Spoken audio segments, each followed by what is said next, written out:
Chloe Barnard, you were shortlisted already for this award. What were you trying to say through your film? What's it about?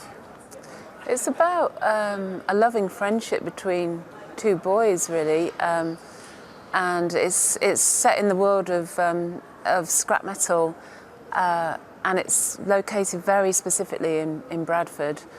And really it came out of making my previous film, which was called The Arbour, which was about a very specific street in Bradford called Bradford Arbour. And I met a boy while I was making that film, and really that was the inspiration for The Selfish Giant. I mean, it's quite a gritty film. It's not a bright picture of modern day Bradford. Do you think that matters? I think there's a lot of love, and the boys have a great spirit, and I think that shines through these very difficult circumstances that they're trying to negotiate. So I think it kind of shows a reality of what some people's lives are really like, and it also shows a reality of a kind of spirit of defiance, in a way, in terms of how you deal with those circumstances. And you mentioned it's not your first film set in Bradford. As a Yorkshire lass yourself, how do you feel about the region, and how do you feel about portraying it in films like these? Well, I grew up in Yorkshire and I love Yorkshire, and I think as well as this kind of spirit of the boys, there's also the landscape within the film is really important and actually very beautiful. Even though it's a kind of edgeland, it's a kind of post-industrial space, but it's a real playground for these two boys. And I breathe a great sigh of relief when I get off the train in Yorkshire. I feel like I'm home. And I want to ask you about the Deluxe Prize. I mean, what does it mean to win a prize like this? Well, the wonderful thing about it being nominated is that because it's so location specific. It's not just Bradford, it's a very specific street in Bradford. So to know that that story that's so specific speaks to many people is really wonderful. And I think you never know when you're making a film whether it will or not.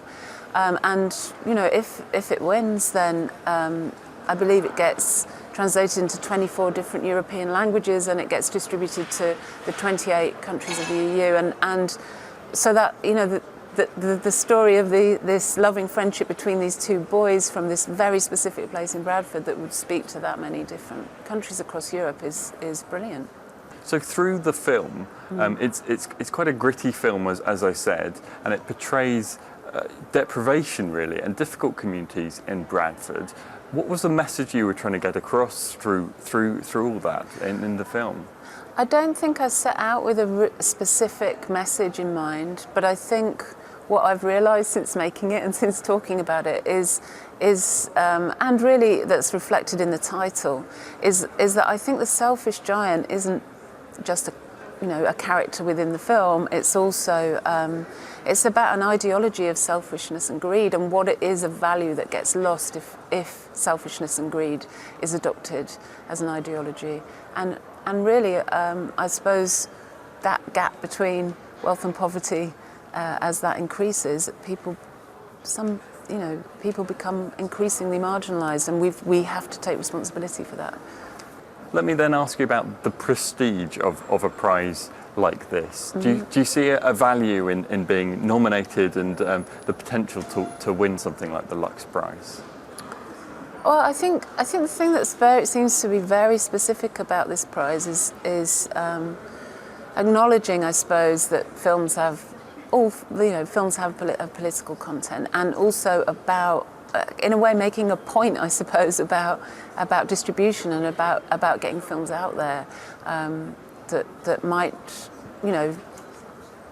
not find a wide audience in a kind of, it helps that, I suppose, yeah. I mean, how hard is it as a film maker to get films to a wider audience, to get that success that you know, as you said before, it's not guaranteed. You don't know whether you're going to win through. How hard is that? And do you think prizes like this maybe help raise the profile? I guess so. Yeah. No, I mean, the film had really wonderful reviews, and that which was fantastic. And it it was screened in the Cannes Film Festival, which all of these things are really good for the film. And yeah, I guess winning awards is really good for the film in terms of it makes people more aware of it and more likely to go and see it. But in terms of a kind of broader issue about distribution and getting films out to people, I don't know that I'm best placed to talk about that. But I suppose anything that raises awareness about a film that might not be packing the multiplexes is got to be a good thing. And just finally, what's next for you? Can we expect more films about Bradford, more Yorkshire scenery in future films from you?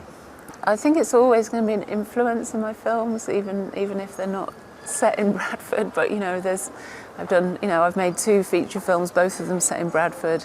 I'm sure at some point there's got to be a third in the trilogy, but I'm not quite sure when. But yeah, I feel very attached to the place. So yeah.